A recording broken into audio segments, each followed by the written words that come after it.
So video game music enhances the interactive experience of games by adding emotional depth and by creating auditory memories and cues.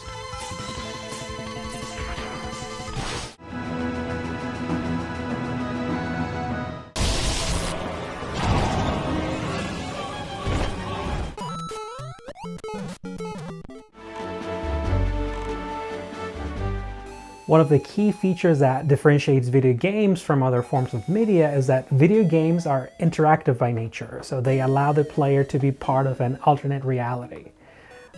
Let me explain what I mean. So when I talk about reality here, I mean the set of rules that make up our experience. So there are all kinds of limitations imposed on us in life. Some are biological, some are environmental. So these restrictions are not necessarily bad, and in some ways we can say that they are good. So, if you think about it, limitation inspires creativity. There's a reason why people say that necessity is the mother of all inventions. The way we experience life is like a sort of game, filled with rules and limitations. A video game, in this sense, lets us interact with other sets of rules and limitations. So, in these alternate realities, we can explore distant imaginary realms, we can flatten out enemies by jumping on their heads, we can fly, we can be military strategists, we can face and overcome terrifying foes, we can pretend to be amazing musicians, we can perform amazing physical feats.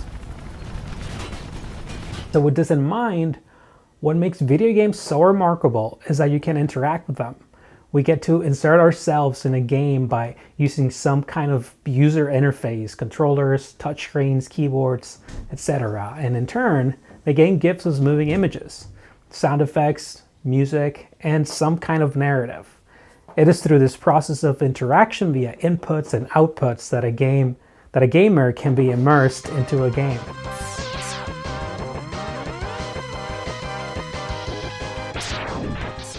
My favorite childhood game was Mega Man X. I loved the level design, the pixel art, the character design, the power-ups, the challenging platforming, the story, and the sound design. But what really made me love the game more than anything else was the music. I grew up watching TV in the 90s, and I loved action cartoons and TV series like the Teenage Mutant Ninja Turtles, the Mighty Morphin Power Rangers,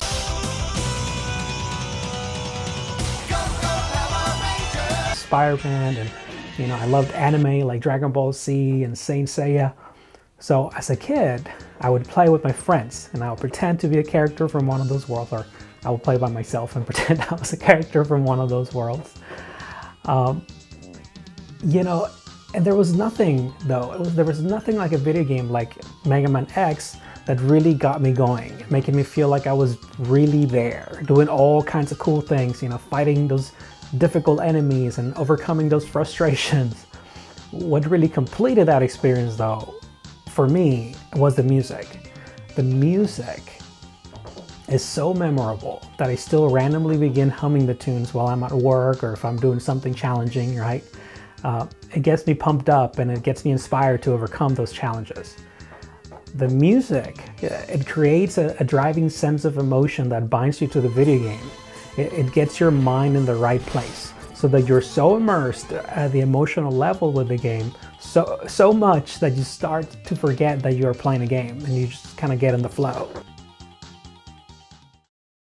So this is the first, I think, and most fundamental way in which video game music adds depth to a video game. It helps a gamer forget that he's playing the game and allows him to get immersed in the world. Emotional connection is key. What makes us feel so grounded in our experience of reality is our emotional connection to the world. So we feel alive simply because we feel, right? We feel excited, sad, joyful, angry, overwhelmed. And unlike any other element of the gaming experience, for me, again, music helps us feel the video game. It helps us feel the video game in that sense, right?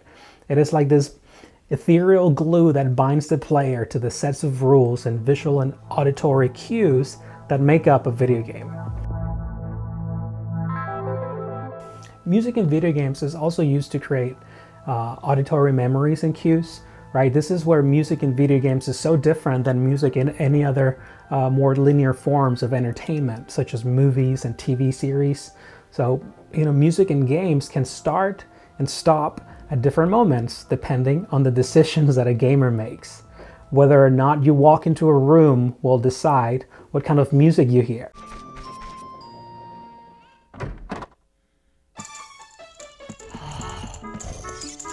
Whether or not you open a chest will decide what kind of music you hear.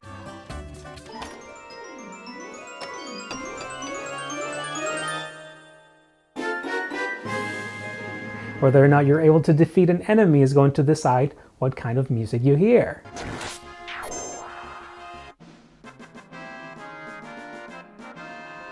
So if you solve a puzzle, a simple tune can let you know that you were successful in accomplishing that task.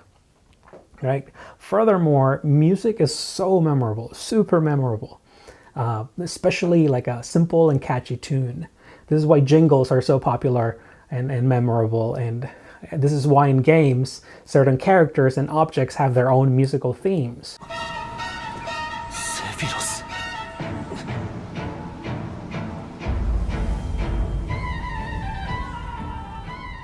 Right? Even if a character is not visually present, the association of a character with certain music reminds us of them.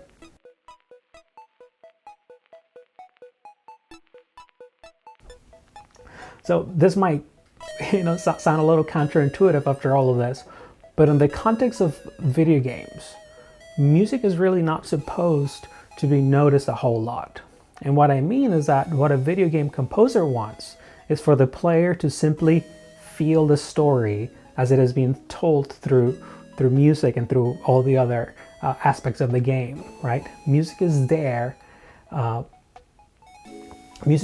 free the player and to allow him to be immersed in the game. Music is there to create an emotional connection between the player and the game, right? And by game, we mean those sets of rules and visual environments that are presented to the gamer. If you find this content valuable, make sure you like, subscribe, leave a comment, all the things. And yeah, there's a lot more content coming in about video game music in general. So hopefully you're getting a lot out of these videos, and see you next time.